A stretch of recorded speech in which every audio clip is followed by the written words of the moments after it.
Hi, everybody, and welcome to the next webinar in the series of MIRAS webinars about ANAC. This one is called How to Take Care of Your Care Minutes. Thank you very much for being here. I'd like to start by acknowledging the traditional custodians of the land on which we gather today, to pay my respects to their elders, past and present. Where I am today, where we are today, that is the Gadigal people of the Eora Nation. I'd also like to acknowledge the elders past and present across Australia, wherever you may be today, and extend that respect to all Aboriginal and Torres Strait Islanders people on the call. So thanks very much, everybody, for taking the time. I know the industry is extremely busy at the moment, and we are really trying to keep these sessions short and sharp, 1 hour long, and really bring along members of the providers in the community to talk to you about some very topical issues. This one being care minutes today. So, without further ado, we'll get in. This is what the structure of the session looks like. Plenty of time to talk to the members of the panel, who I'll introduce in a minute. A little bit later. My name's Andrew Farmer. I'm the partner in MIRAS Australia. And let's get into talking about care minutes. So firstly, I'll throw over to my colleague, Tyler Fisher. Thanks, Andrew. I guess I'll walk through a few slides to frame up our conversation with the panel. And I want to show how legislated care minutes will impact our current processes. And I'm going to have a go at a bit of an analogy here, which always yields mixed results, but who can remember writing checks to pay for things like rent or groceries? And I realize I probably just dated myself with that question.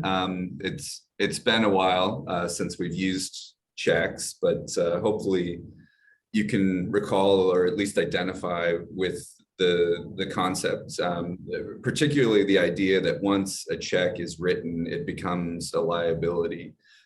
Meaning that the value of the check is not yet deducted from our account balance, but the funds must be considered unavailable for any subsequent check we write. And in the same way, once we publish a roster, it becomes a liability, as changes in staff availability and resident care needs cause the roster to be inadequate in some way. So, and back to checks, with checks, we really only had to worry about overdrawing the account, but our rosters can potentially be ineffective in both directions. So when we compare the two charts seen here, we can see they have the same moving target caused by typical resident movements, but the chart on the bottom spends the first week overspending, where the subsidy attracted by the resident cohort is not enough to offset the cost of the roster. Then in the second week, the roster is failing to meet the care minute requirement. So I know most services rely on a relatively fixed roster. So if we look at the next slide, we can see how resident movements and reclassifications play an important role in creating sustainability and stability. As residents depart and new residents enter, along with the changing care needs of current residents, the resident case mix is almost constantly changing. Typical resident movements can cause the care minute requirement to change by an entire rostered shift in the span of a few days or less. If we consider what is possible over an entire business quarter, it becomes clear that managing our resident claim profile in a way that aligns to our roster is quite important. That means understanding the impact of resident admissions and departures and using identified resident reclassifications to offset that impact. We also need to use the data to identify when to change the roster or demand template. It'll be important to know when our case mix has shifted to the point we need the department to review our quarterly target as well. So all of that is really that ongoing analysis of our claim profile and resident case mix. And here on this screen, we can see how it's possible to model those impacts and how we can make decisions to more closely align the resident claims to the actual care needs of the current residents and the current roster. When we're identifying reclassifications, it'll also be important to build very specific documentation that supports those ANAC outcomes, as well as track how accurately we are forecasting those outcomes. And this balancing act is really a new business requirement. And as we'll see on the next slide, that shows why we have to balance the claiming with rostering. So on those quarterly care minute targets, I guess starting with that, those are an average target reflecting over a 3-month period and culmination of the combined case mix classifications of all the residents in care and the occupied bed days. It's not a substitute for week-to-week or day-to-day planning that a facility would need to undertake to accommodate the actual care needs of their residents on a weekly basis. Roster managers need to use the constantly changing resident claim data to track changes and forecast future need. We still have that clinical duty of care to meet quality standards, but we must spend responsibly and sustainably, which means not operating at a loss. And we can see here that as within any business, when cost is above income, we're operating at a loss. And really, anytime those lines are close together, we have very low sustainability. If we seek to increase the margin there, and that would be reducing cost or increasing revenue, we have a risk of overcorrection where we can create the scenario where we're failing to meet the care minute requirement.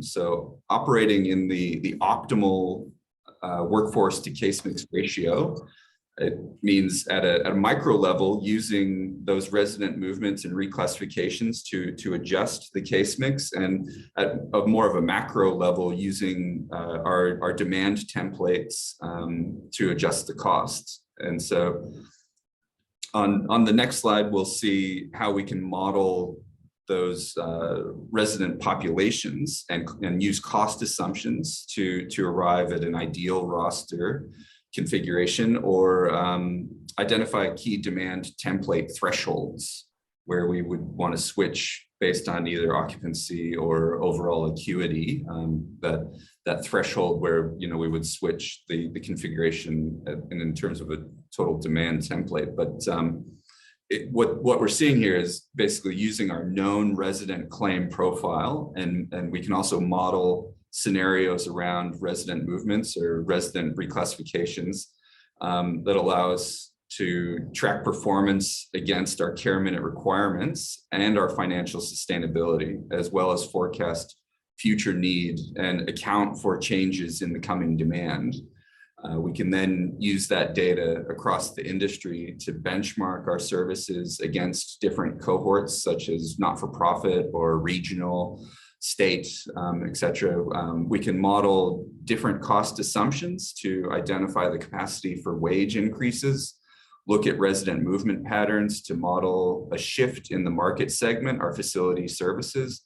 We can also look at how we use this data to build demand templates based on occupancy and case mix, then compare the ideal scenario to the actuals in the current roster. And if we're doing this in real time, that leads to pretty significant efficiencies in decision-making within the current roster period and then beyond. And so with, I guess, that sort of thinking in mind, let's go to our panel now and see how they've interpreted the changes and how they're going to be responding. So over to you, Andrew. Yeah, thanks, Tyler. So for those of you who have joined the webinar, and that information is quite complex. Obviously, the change that's been brought about by the transition from ACFI to ANAC, the connection between funding and care minutes is a level of complexity that's going to be brought into the way that we think about funding operations that we haven't had before.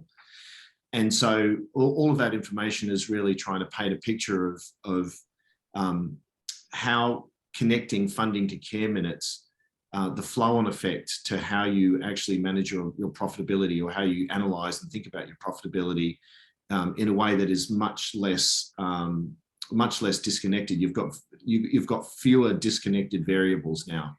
Those variables are very much connected together. So understanding how that information is flowing and being able to analyze it, being able to connect activity like admissions and funding transactions to your rosters is going to be imperative. But just introducing the panel now. So we've got Brittany from Life Care in South Australia, and Eleanor from McLean Care across New South Wales and Queensland, Lana Ramsey from Ozcare, and Peter Cooper from Mercy Community Services. So first of all, thanks to all of you for making the time to be on this panel. Really, really appreciate it. Obviously, we're not here to answer all the questions, and we really want to find out more about what you guys are up to in the space. And later on, we'll hear more about your journey and where you're up to. But for now, I just wanted to pose the question. Initially, when you heard that care minutes were, funding and care minutes was going to be connected, and that care minutes reporting and care minutes was going to become so crucial and so prescriptive, what was your initial reaction to that? Maybe we'll go to you first, Brittany. Yeah, okay. Hello, everyone. So I guess my first reaction in amongst everything that we've been experiencing in aged care was most certainly being quite conscious of change fatigue. We have had to pivot and be quite agile in the management of COVID and learning more about the requirement for care minutes and what that meant for us as an organisation. To be honest, it was sounding a little bit exhausting to begin with. So, and I was really, we continue to be quite conscious of that, I guess, really unpacking and understanding what that change means for each cohort and trying to kind of limit that, where possible. Awesome, thanks. Eleanor? Hi, good afternoon. Look, I have to say, initially when the team discussed the care minutes, there was quite a lot of overwhelm and confusion as to where do we start. We immediately worried about our ENs and what it held for them. And we knew that this was a massive change for our industry, and we needed to work out the first steps to take. And whilst in the first instance, we were like everyone else, very apprehensive and worried about how we would make this work, we realised that we needed to educate ourselves and our teams and needed external help to support us through this significant change in how we care for our people and how we are actually going to finance care. So that's where we engaged Mirus, and we're now realising that this is actually going to be a good thing, and that the care and funding are now separating so that we can focus on the care separate to the funding and actually really hone in on the person-centred choice approach. And we see that ANAC will actually align with the standards. And the most important part of this is that ANAC will be supporting the care. Good point. Over to you, Lana. What was your first reactions? You're on mute, I think. Yeah. Sorry, I always do that. For me, my first reaction was minutes, really, to start with. And then defining it into specific clinical minutes and care minutes. My next reaction was, really, is that all they think care is about for people living in there? Where's all the other ancillary services? So your other allied health services, which is delivered by professionals. From a business perspective, we've been working utilising hours against a range of things as a long-term user of Mirus Works. So all we had to do was start changing our thinking a bit. because a number of things we've already got in place with the systems that we have been using for a while.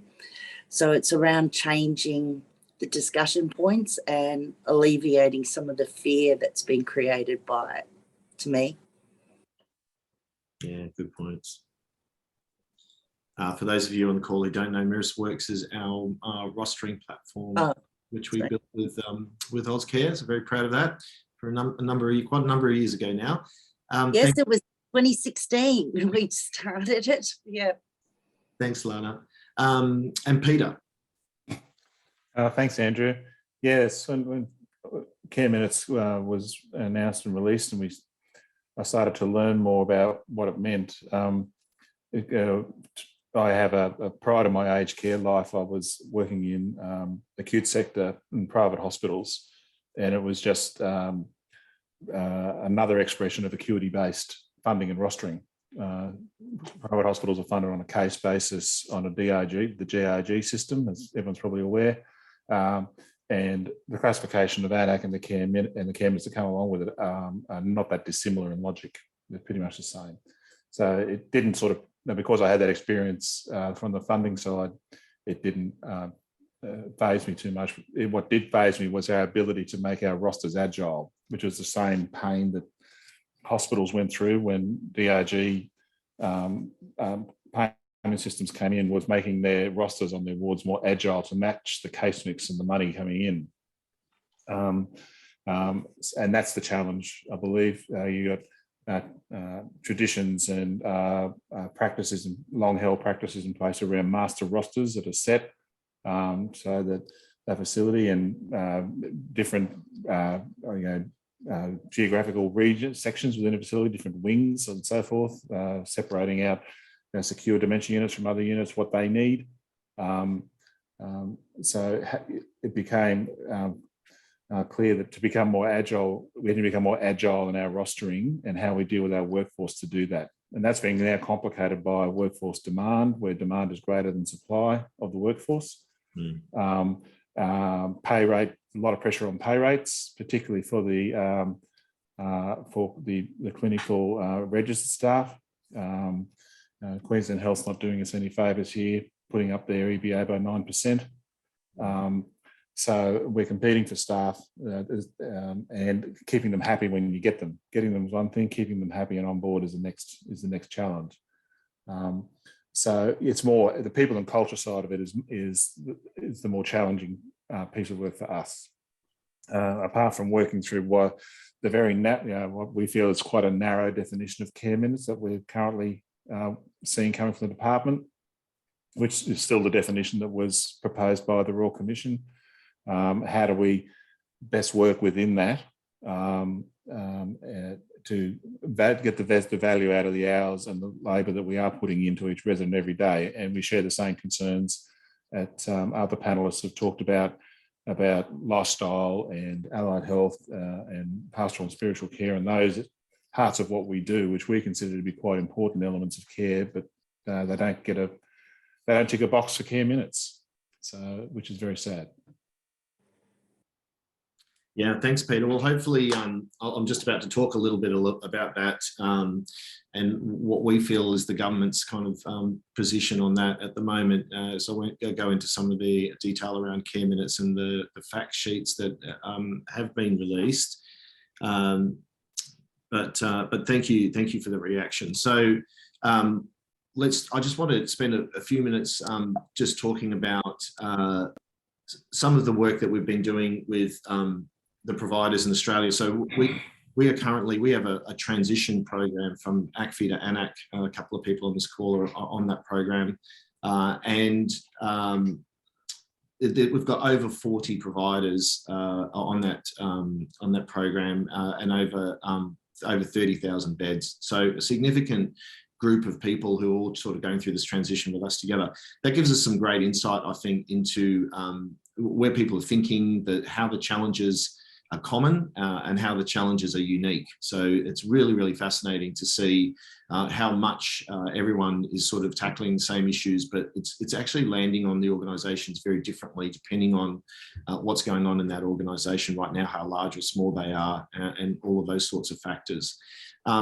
But one of the things that we've definitely been talking about a lot is how we define care minutes, just like Peter was alluding to and the others. And I think what's really important for me is, I think as much as the RUC study and the Royal Commission talked about RNs, ENs and care workers, I mean, they're qualifications as much as their roles.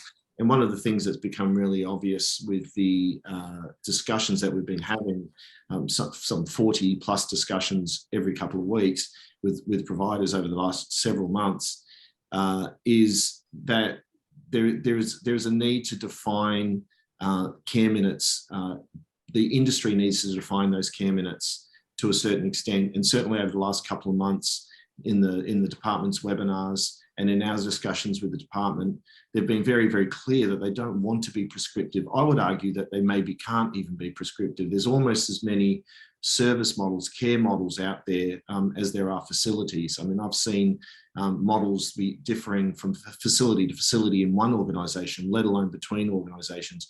What people do in the same role in a regional setting versus the same role in a metro setting, in the same role in a large facility versus the same role in a smaller facility, they're very, very different. So how could the government possibly define what care means that accurately? The only way they'll be able to do it is to define it very narrowly. So I think the guidance that they've been certainly telegraphing in the webinars over the last couple of months about not wanting to be prescriptive and wanting the industry to be pragmatic, I think that was really supported by the fact sheet. So this fact sheet that I'm showing on the screen now is available on their website. It was updated recently in an email that came out a week or two ago. And I know all of you probably struggle to get across all of the emails that come from the department, especially with everything else that's going on. But I draw your attention particularly to this one, what are care minutes? And obviously it starts off by talking about the part that everybody knows, which is care minutes are made up of registered nurses, enrolled nurses and PCWs. And I think that's the starting point, and that's accepting the Royal Commission. But if you think of these three things as qualifications rather than roles, it really paints a different picture when you go into the depth of the detail of this fact sheet. So really, without reading through all of this, it's basically saying, again, on the fact that what do people do in our facilities that contribute to what they call care? What should be counted in the care minutes? And obviously there's a bunch of tasks there that are listed, but by no means they're not painting a prescriptive list or prescriptive picture. They're just trying to provide examples of the kinds of things you should be talking about. I think one of our panelists just said, this is not the hospital sector. We're not dealing with wound dressing and then send someone home.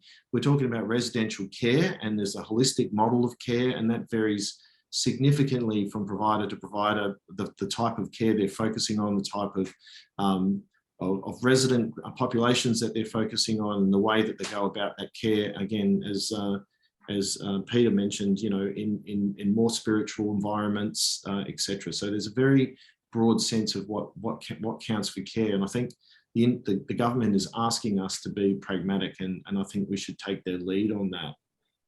So really where that comes down to being really important, I think, is in this example that they provide. I mean, there's nothing more powerful than an example. And I think the things that I really draw your attention to, particularly have highlighted here, is that only the proportion of the time that care management staff and hybrid roles spent can be included in the care minutes.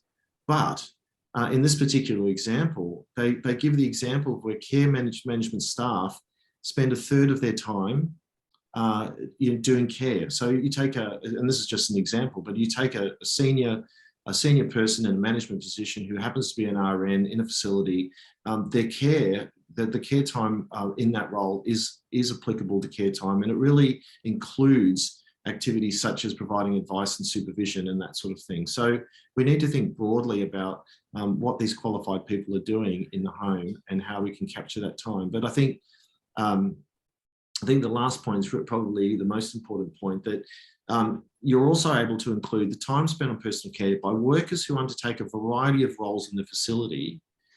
So I think the summary of these pages, get this fact sheet if you haven't already and read through it very carefully. I think it fairly clearly indicates that we need to look broadly at all of the roles in the facility. We need to define what we're calling multifunction roles. We need to define what we think is the care component of that.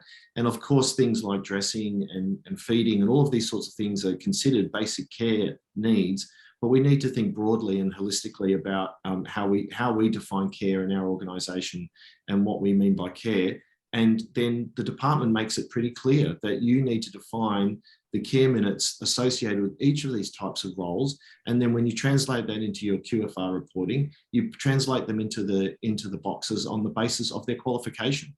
So if they're RNs, put them in the RN box. If they're ENs, put them in the EN box, and everybody else put in the care worker box.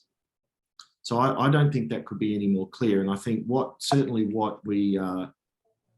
if we keep asking for more guidance, we will get more guidance and it will get narrow. And I think for all the people on this call and all the people we're working with, I think if we create enough of a momentum in the industry to set about defining care minutes ourselves within the parameters that are being set in the guidance that's been set through these fact sheets, etc., then we will get a much fairer, much more achievable outcome to trying to manage care minutes. Obviously, the policy is about trying to set a baseline for care minutes in the industry so that we can then make sure that everyone's meeting that minimum and then slowly move them up.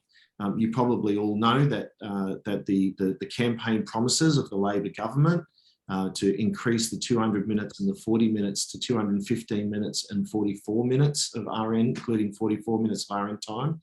That policy has been set in the sense that 200 minutes and 40 minutes will become implemented on October 1st this year, but it won't be mandatory, as you all know, and it will be governed by, if anything, by the compliance for the STAR rating. But in July next year, the 24/7 RN will become mandatory, and in October next year, the 200 minutes and the 40 minutes will become mandatory. So the 1st of October 2023. The 215 minutes and 44 minutes will become mandatory on the 1st of October 2024. So really, this is about setting a baseline, really defining the care minutes the way we see them, and within the guidance that the government's providing, set out your, and so what I've got on this slide, we're working with all of our providers at the moment to create a care minute policy. I'm sure everyone on this call has done detailed spreadsheets and added up their numbers, but a policy is a very powerful tool for you because it writes down and confirms your organisation's approach to care minutes. What are all the 100% roles? What are all the multifunctional roles? What are the percentages? What would you consider to be the content, the makeup of those roles, and how would you define them? Write that down. It's very, very important.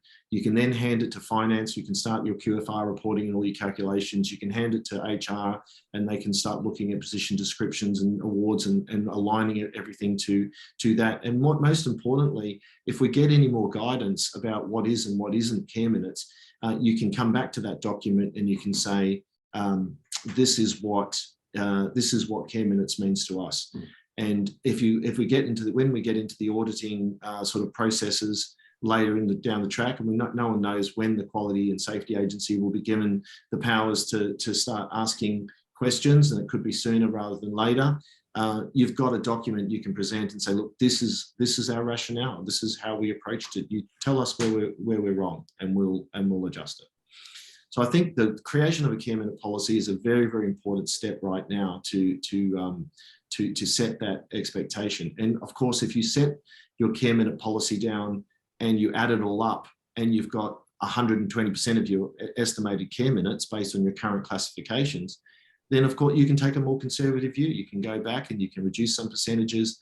I also advise that some of those multifunction roles, that percentages you might have decided to include, might be variable and quite difficult to capture, might be difficult to measure, and I'll come on to that in a minute talking about the rostering platform, but take those out if you don't need them. But certainly if you create that care minute policy and you get to 80% of your potential care minutes, you've still got a lot of work to do. So I think as an industry, if we can define that clearly, I think we'll be following the government's guidance, and all of us we'll all be better off for setting a good solid baseline that realistically reflects what we consider to be care in this industry, in a residential care environment.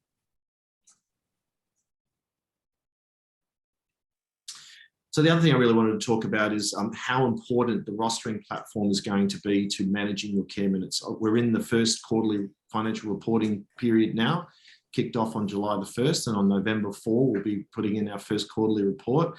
And so when the government introduced care minute reporting last year in the ACFR reporting process, once a year, you can kind of get your mind around that, and it might be a very detailed spreadsheet. But once it moves to quarterly, and I think there's every indication, the government might move to more frequent reporting in the future, monthly perhaps, that is a very, very cumbersome and time-consuming process if you're not getting some support from your systems. So for me, the most obvious place to trap as much of your time as possible is your rostering platform. Certainly your financial reporting can come out of your financial system, and between those two systems, you've got two very trusted sources of truth to use to produce your reporting. I think the value in that is not just saving you time for your QFR reporting, but down the track when the Quality and Safety Agency starts coming in and asking questions. And just a point of clarification, a lot of people ask this question, there is no connection between funding and care minutes in terms of auditing and penalty. So the classifications for AN-ACC are used to determine your funding, and then the relative value unit is then used to determine the care minute contribution for that resident and towards your care minute total. But in the auditing and compliance management of care minutes, care minutes will be treated by Quality and the Quality and Safety Agency similar to the way they do the standards and accreditation. So that there's no, if you're not meeting your care minutes, funding won't be taken away directly in the same way that validation was done on ACFI, just for those of you who might be confused about that. So, but when they do decide to start auditing, they're just as likely to walk in and say, this is your care minute target, show me how you're meeting these minutes, as they are, in my opinion, to say, show me what happened 3 months ago. What was your care minute target and how were you meeting it? If they do that, the warm blanket that will be provided by a system where you can go back and produce that reporting will be invaluable. So speed up your quarterly process and also create a source of truth and a reporting capability that can take you back in time and help you report on any other care minute audit requirements that might pop up. So really, for us, the simple view is, most of the sophisticated rostering platforms out there, they should be able to capture all of your care minute-based staff, all of your rostered staff now. You should be able to add in agency staff. You should be able to add in all of the rest of your care minute staff as defined in your care minute policy. If you don't want them clocking on and clocking off, that should be a feature you can exclude. If you don't want them included in your pay file because they're salaried and they're paid through the pay file, they're not time and attendance paid, they're paid through payroll separately, you should be able to exclude them. All modern, really sophisticated rostering platforms like MIRISWorks should be able to handle that. So what you're looking for is really 80–90% of your care minute staff and your care minute minutes captured in your rostering platform on an ongoing basis. There are some nuances to that. For example, if you have a care manager who is, potentially very valuable RN minutes, they might have variable amounts of percentages. So sometimes they're 20–40%. Sometimes when there's an incident on the floor or something happens, they have to be on the floor all the time and they go up to 90%. What we're talking to our works clients about is being able to roster them on at a fixed percentage. So you will introduce a new flag into your system, a numerical flag that says this is now going to be counted in care minutes to this percentage. And that will go for every shift and every day. And if it changes, you can get your very valuable staff, not everyone, but just a few key valuable staff, particularly RNs, in your facilities to track if those percentages significantly increase on any given day, and give it back to your roster admins and be able to go back and update that for just that flag for that day. It doesn't change your time attendance, doesn't change your payroll, doesn't change anything, just changes how the care minutes are being reported. and then that maintains your source of truth back through history. If you can drive your rostering platform to do that for you, then that's going to be really important. If any of you are sitting there right now thinking, my rostering platform won't do that, I don't know how I'm going to do that, please get in contact with us, because we can create a sandwich piece of technology that sits between your current rostering platform and will help you do that QFR reporting. So don't feel like you're stuck with whatever you've got. You can definitely sandwich a piece of technology and we can help you with that reporting, etc. So there's a little ad there, but more aimed at making sure that you know that you can get support and you can get that QFR reporting and capture of care minutes done more easily, even if your current system is not quite doing all of the things that I just outlined. So there's some practical information about getting on with your care minute policy, getting on with looking at your rostering platform to see if you can capture your care minutes. They are going to be really important steps that you can take right now. But what we really want to do is go back to the panel now and just find out, what they've been doing. Where did you start? Where are you up to? What do you think the concerns are going forward? What do you think? What do you think you're really going to be challenged by going forward? And obviously, everyone on the panel is at various stages, and everyone on this call will be at various stages. But we thought this is the ideal time to hear from the industry and get some examples of where people are, where they're thinking, and hopefully give you some practical tips to take away. So maybe we'll go backwards this time and start with you, Peter. Thanks again, Andrew. We've done a lot of work along these same themes that you've just mentioned, reviewing all the different types of staff within our facility, making decisions about their percentages for senior nurses and managers whose hours and care minutes do vary a lot. An example of that is we've got 3 facilities at the moment with COVID outbreaks. So all of our senior staff are spending a lot more time on the floor because they've got gaps in the rosters to fill with themselves as the last resort. So we need to be sensitive and have flexibility to record that as best we can. We've looked at other types of hotel services staff, their interactions with our residents, particularly around food services. We've made decisions around other types of hotel and support site maintenance staff and gardeners about whether or not we're going to count any of their time.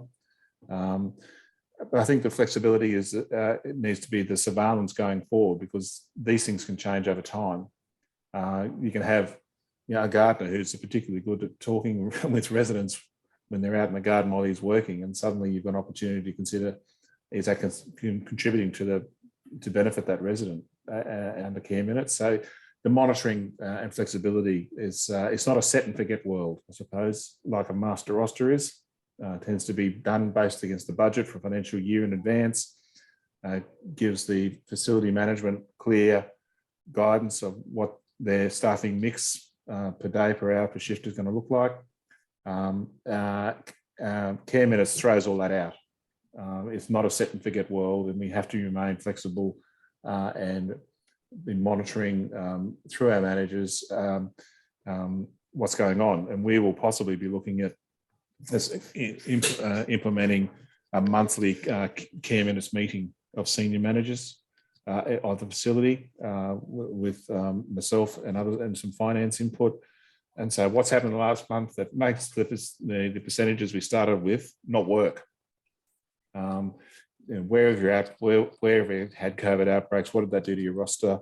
How did you overcome that? And then we'll have to adjust what we're counting to do that. So I think care minutes, whether it's through quality or finance or whatever your regular meeting setup is going to be important to have as a standing agenda item. And we've also looked at our position descriptions. So whatever the people are doing on the floor, particularly food services to us is a good example, to make sure that the elements of resident care are in their KPIs. And that I think is going to be good evidence when the departments, if they come to audit, to say that this is what the scope of work this person has to work to. And the next step for us, now that we're getting these decisions that we've made around how we're counting care minutes, is to write the policy. Our care minutes policy is one of the next pieces of work we need to do, and build into that the flexibility of ongoing monitoring.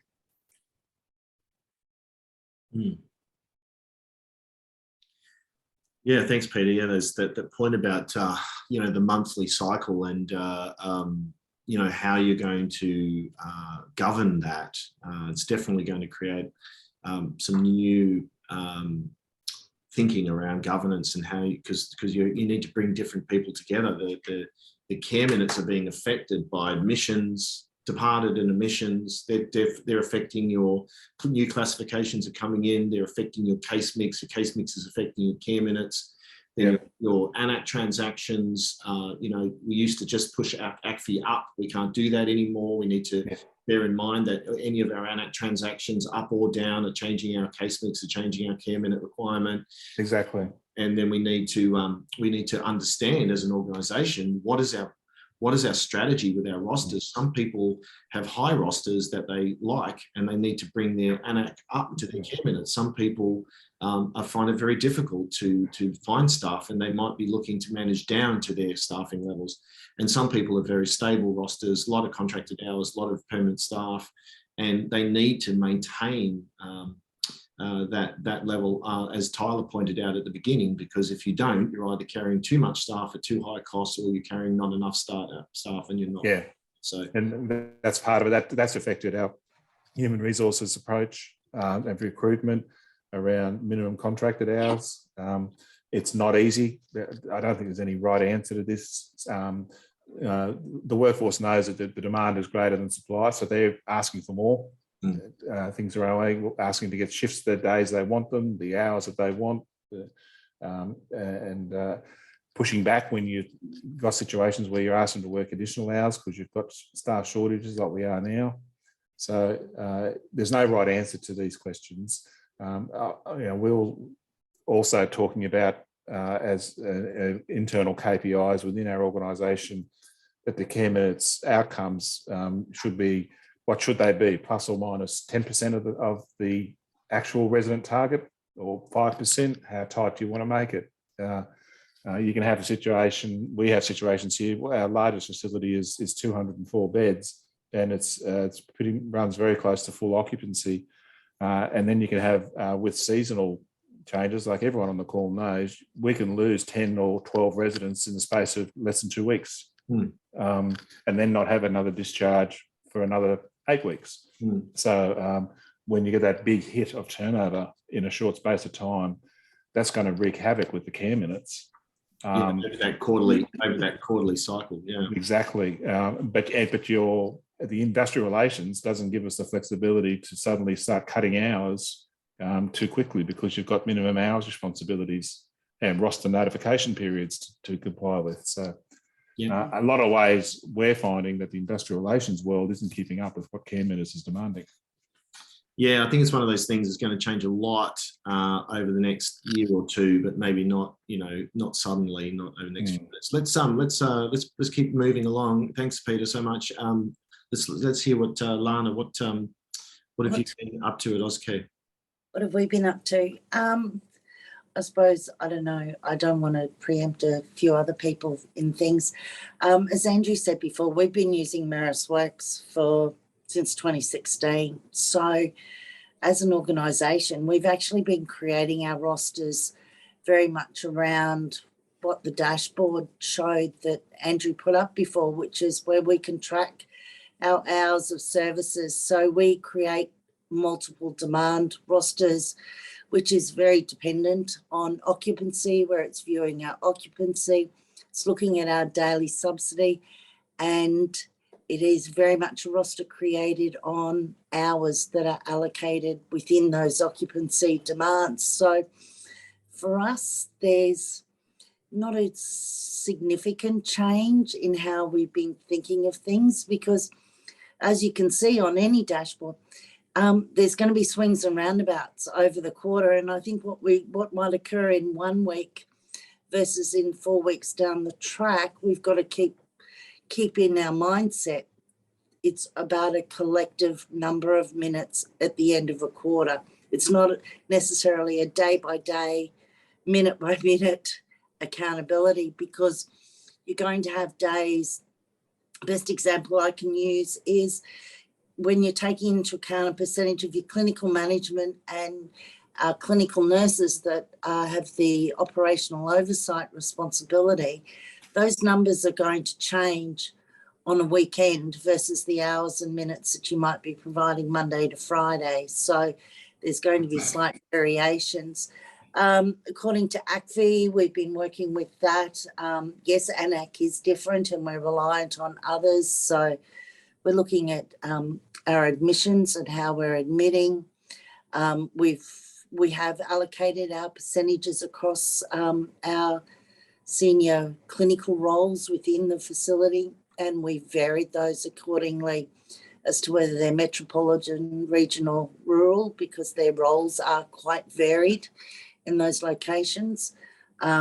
We also have looked at roles and responsibilities around that. We haven't changed position descriptions because we're more reliant and more flexible in doing that in roles and responsibilities, so we can change that. And our other key element is we've been reviewing the roles of what our ACFI coordinators are today versus how we're going to see them and how they're going to work with the teams moving forward under the ANAC model. So we've revised all our business rules and we're just ready to press go when that happens. So yeah, at the moment it's a let's wait and see, and we've created our budgets already because we were working on hours allocated to roles.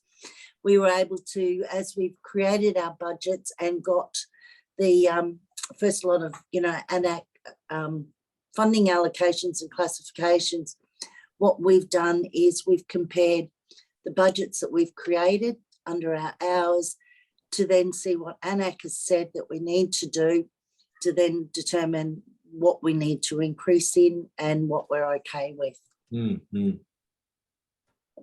Yeah, that quarterly cycle, like Peter was saying as well, is really interesting. A lot of people's reaction to, quarterly targets is we've got 4 rosters for the year, but the reality is that it will be more dynamic in that, for example, just from a compliance point of quality and safety point of view, they've already said that you need to be providing care based on your current care requirements. So if you're, like Peter said, if you get a run of people coming out and coming in, which significantly increases your care minutes, say, and that's not usually the way it goes with new versus departed, but if it did significantly increase, then the fact that your care minute target for the quarter is 200 minutes, if your current care minute requirement is 210 minutes, the quality and safety is going to be expecting you to be rostering for 210, not for 200.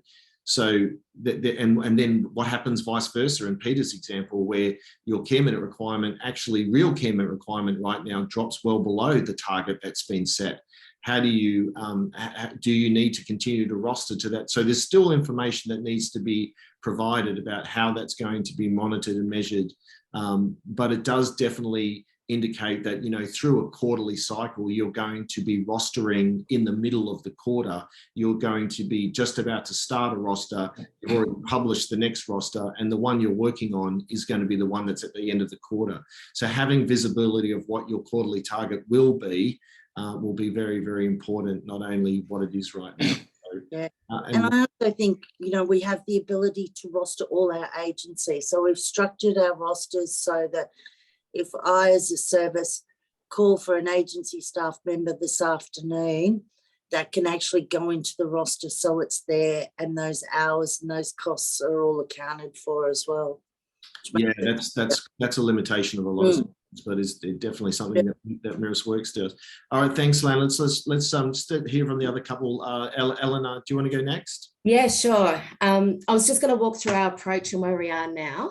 And basically what we started off doing was we got the team together and we decided to break this down piece by piece for our own understanding with what steps we needed to take when it came to care minutes. So we started to do some work behind the scenes, helped to guide us in the way we wanted to manage ANAC. So we were looking at our systems, our policies, our procedures, and our workforce strategies as well. And we knew that at the time that we were going to have the workforce on the ground to meet the care minute targets. And we need to look at how we needed to roster our workforce, what system we needed to use to capture this, and the care minutes for quarterly financial reporting, which is what we've been discussing. And it was all quite daunting for us. So the first component we focused on was creating a policy statement, a framework that would become our working document for care minutes. So by establishing a framework around what we saw as working and workable in terms of other disciplines of crossing over that domain, we would be able to better understand where we stood as a business with workforce, with our rosters, with our systems, and so forth. And we worked out each role's fixed and variable components towards the care minutes and the percentage allocation of their roles that made up their care minutes. So each position was put into a matrix table and evaluated within each of our residential facilities. So like we discussed, we knew that RNs, ENs, and care workers were all going to be 100%. However, working out other duties, right down to laundry and cleaning in positions, were also included in our minutes calculation. Secondly, we established that we needed to provide a justification for those allocated care minutes for each of those positions. And we decided to include this into our care minutes policy statement, as we initially toyed with the idea to put this into position descriptions, but we soon worked out that having a central document, a source of truth, was needed. And our care minutes policy statement will be a fluid document that will be updated and reviewed monthly for now. And we also took a proactive approach at this time, which incorporated a full review of our rostering system, our base rosters, and a full review of how many minutes we have on the ground now, what our target is in relation to classifications of our residents as well. So MIRAS helped facilitate some focus meetings and workshops, and we've had to look into whether our current systems will support this or whether we have to look externally, as we've been discussing today. And in addition to care minutes, we've had to understand what classifications to assign to our residents in our facilities. So initially we had created our own minutes calculator, which was developed by our finance director to work out how many minutes we needed to target per residential facility. As our shadow assessments were occurring, we could then view how our systems were working. And this is how we could also work out our rosters. And MIRAS has helped us to understand what classifications to assign to our residents in our facilities through this process. And where we are now, we've just completed focus workshops with MIRAS involving our key staff in the AN-ACC transition. And from there, we'll have a high level understanding of what we need to focus on next. But as an overall summary, the steps that we needed to understand was, one, what our target was going to be with our classifications in each facility, a review of our rosters and how we were going to pull our reporting out of our system, and a full review of the base rosters and understanding what our targets are and what it looks like if our classifications change. And this will be a moving target and is always a work in progress. And like everyone, we're learning as we go. And one of the other areas is full training for our key staff and working on mandatory training. So that would be a short version for all of our staff that are current and new. And going forward, we see that we would need to finalise our roster system capability. It's a big job. We need to work out our workforce, as we all do, and also to review our admissions process. But what we found is really exciting about the AN-ACC is that our clinicians and our care workers no longer have to worry about funding that will be managed at the back house. And our clinicians and care workers now have a once in a generation opportunity to focus on delivering the best care possible to our residents. So that's the process we've followed so far. Thank you. Yeah, thanks, Eleanor. That was really comprehensive and really good going into the detailed steps of how you've analysed it. And you did create the first care minute policy that we've seen, which was great. So really appreciate you leading the way in that. Brittany. Okay, so similarly, we've had Mirus assisting us along our journey to date. We have approached, I guess, this ANAC transition by way of a project team and broken, I guess, the core of that down into 5 key, I guess, groups of process, data, finance, systems, and people. So I guess we're working parallel to one another, but all of the workshops are being held separately, and we've got key leads for each of those sections. So I guess we have really started to get into the understanding by developing our care minute policy, and I guess very similar to every other panel member, developing that was key, including the roles that sit in 100%, but also dividing those multifaceted roles to determine what percentage they can contribute to care and what would be non-care. We also chose to include in that document those key points for the rationale, just to make sure that we've got all of that justification. We maybe a little bit different approach. We actually decided, based on some of the ambiguity, to define our own definition of care in amongst that policy, taking into consideration that the guidelines and the parameters that the federal government had set, but also with a view of including holistic approach to care, which is where Lifecare are really going with their strategy. So with that in mind, that kind of informed the approach that we took with determining those percentages and those contributions to care minutes moving forward. As like the other panel members, this is a fluid document, and we will adapt and change, I'm sure, as things go on and things become clearer. So where we're at the moment, we're currently undertaking, our CFO before he left also built a calculator and was doing some financial modelling. He has since left us, and our CEO is actually picking that piece up, which is amazing. And so they will be continuing to do the financial modelling based on the percentages that are now being defined and the roles that were included. Some of the roles we probably hadn't considered fully until we had that working group. So it was a really valuable piece of work to do to make sure that we were thinking as liberally, but within the parameters as we possibly could.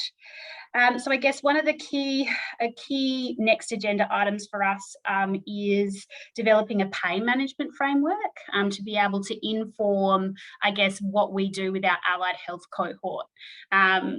Obviously allied health is not funded under the care minutes.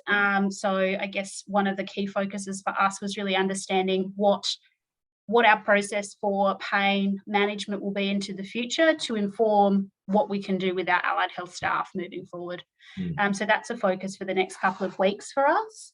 And then that will, I guess, inform any changes that we need to make with our allied health cohort as it stands currently. Probably some of the key challenges, and I've seen the chats coming through as well, is, I guess, the ER strategy. Once we have, particularly by the way of rostering, is causing probably me a little bit of grief and concern. We have a fairly rigid EA, particularly with reference to rostering and what's required. So we'll need to look at, I guess, how we can be flexible or how we can approach those instruments a little bit different to be able to create some of that flexibility that will be required moving forward. So that's where we currently are at. Thanks so much, Brittany. And I told you the hour would go quick, didn't I? And it has gone quick. Thank you for everyone who did participate in the chat. Hopefully you got some good answers. We always go through that chat information and try to put that out in our blogs and answer those questions. So please look out for our blogs. Just with the, I just wanted to flag the fact that the next one in this series is really answering that question. What are you going to do with your clinical system? What are you going to do with your care planning? There's no requirement. They've decoupled, ANAC has decoupled funding and care planning, which is different to ACFI.